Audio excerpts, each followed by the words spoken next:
नमस्कार दोस्तों, मैं राकेश श्रीवास्तव। हमारे YouTube चैनल में आप सभी का स्वागत है। मणिपुर में पिछले 21 महीने से हिंसा का दौर जारी था और इस दौरान लगातार वहां के मुख्यमंत्री बीरेन सिंह के इस्तीफे की मांग की जा रही थी, लेकिन तमाम मांगों के बावजूद बीरेन सिंह का इस्तीफा नहीं लिया जा रहा था। लेकिन रविवार की सुबह अचानक से दिल्ली में अमित शाह से बीरेन सिंह की मुलाकात होती है और उसकी शाम को बीरेन सिंह ने अपने पद से इस्तीफा दे दिया। इस इस्तीफे के बाद सवाल खड़ा हो गया है कि आखिर 21 महीने की हिंसा के दौरान जब लगातार आम लोगों और राजनीतिक दलों की तरफ से, खुद उनके ही विधायकों की तरफ से जब इसकी मांग की जा रही थी, तब उनका इस्तीफा क्यों नहीं लिया जा रहा था और क्यों नहीं राज्य में शांति बहाली की कोशिश की जा रही थी। लेकिन तमाम लोगों की मांग, हिंसा की घटनाएं होने के बावजूद बीरेन सिंह को केंद्र सरकार की तरफ से आशीर्वाद प्राप्त था।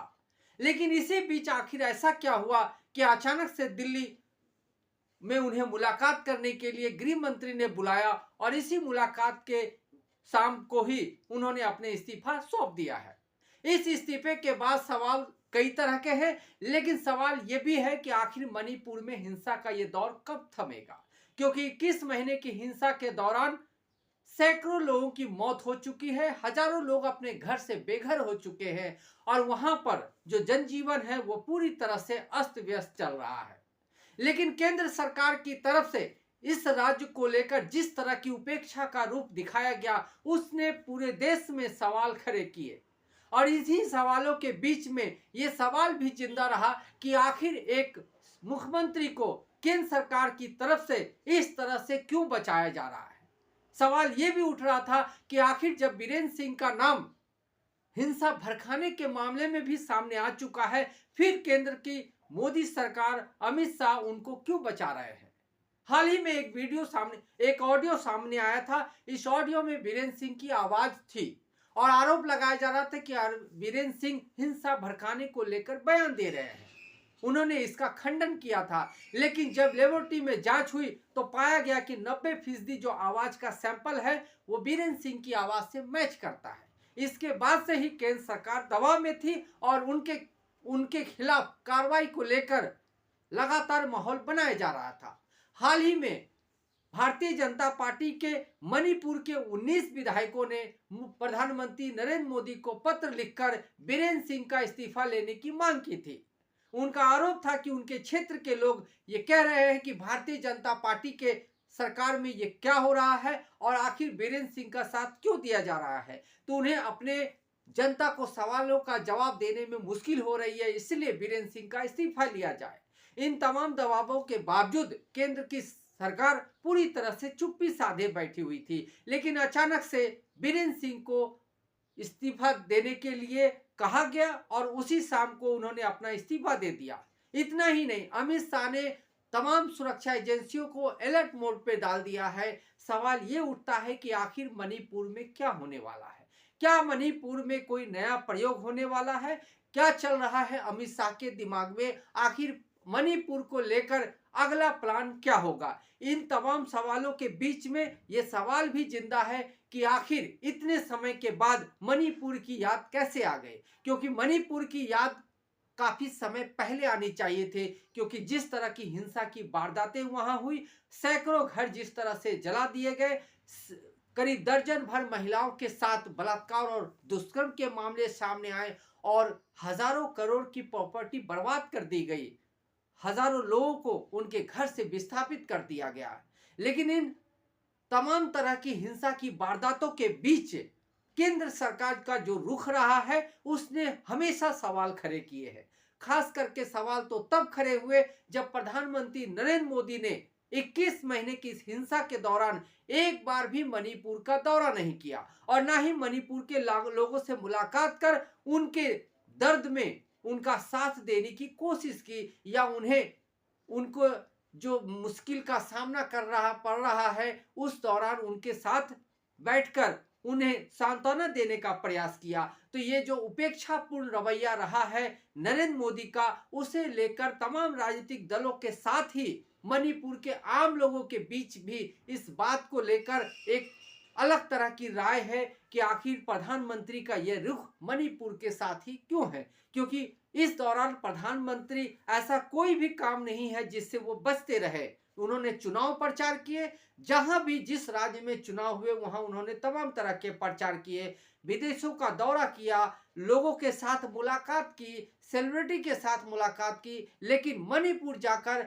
वहां के जो पीड़ित लोग हैं उनसे मिलने का उनके पास वक्त नहीं था। अब इतने महीनों की हिंसा के बाद एक बार जब फिर से वहां हिंसा का दौर जारी है, इसी बीच 2 दिन पहले बीरेन सिंह ने वहां के आम लोगों से कहा कि उनसे जो गलती हुई है उसके लिए वो माफी मांगते हैं। इतने दिनों के बाद उन्हें अपनी गलती का एहसास हुआ और उसके बाद माफी मांगनी। उसी दिन यह एहसास हो गया था कि अब शायद बीरेन सिंह के कार्यकाल का दिन खत्म हो रहा है, क्योंकि उनके माफी मांगने के पीछे माना जा रहा है कि केंद्र सरकार का इशारा था, उन्हें ये बोलने के लिए कहा गया और उसके 2 दिन के बाद ही दिल्ली बुलाकर उनसे इस्तीफे के लिए कहा गया और उसी शाम उन्होंने इस्तीफा दे दिया। इस्तीफे के बाद सवाल ये भी उठ रहा है कि आखिर राज्य की जो बागडोर है वो कौन संभालेगा और इस राज्य में जो हिंसा का दौर है उसे कौन रोकेगा, क्योंकि केंद्र सरकार की तरफ से जिस 21 महीने की देरी हुई है उस देरी की वजह से मणिपुर में हिंसा का एक ऐसा दौर शुरू है जो लंबे समय तक मणिपुर को दर्द की आग में झोंकता रहेगा। इससे बाहर निकालना इतना आसान नहीं है।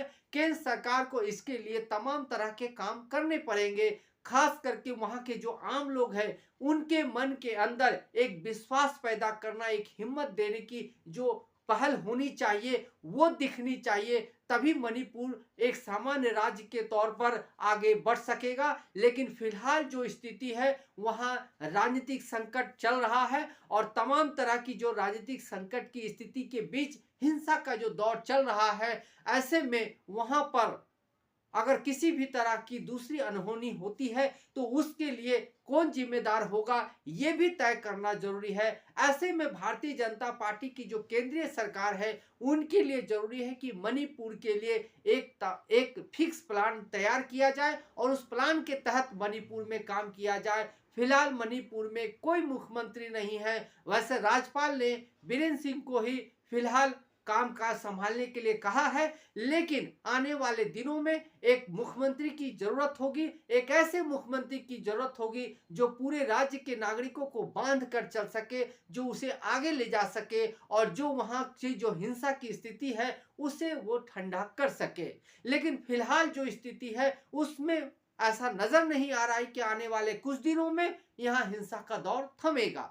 कुकी और मैतेई समाज की संप्रदाय के बीच लंबे समय से जो चला आ रहा संघर्ष है वो 3 मई 2022 को भड़क गया था और उसके बाद से ही लगातार हिंसा का दौर जारी है। 2024 का ये फरवरी महीना है, अमूमन 21 महीने का वक्त हो चुका है और मणिपुर हिंसा की आग में जल रहा है। इसी बीच बीरेन सिंह का इस्तीफा ये बताता है कि केंद्र सरकार की नजर तमाम राज्यों में चुनाव जीतने के बाद अब शायद मणिपुर की तरफ गई है और अब वो मणिपुर में शांति बहाली की दिशा में कदम आगे बढ़ा सकती है। ऐसे में सवाल ये भी उठता है कि आखिर एक हिंसाग्रस्त राज्य को 21 महीने तक किसके भरोसे छोड़ दिया गया। आखिर बीरेन सिंह को इससे पहले इस्तीफा लेकर वहां एक ऐसे मुख्यमंत्री की नियुक्ति क्यों नहीं की गई जो राज्य में हिंसा की स्थिति को संभाल सके।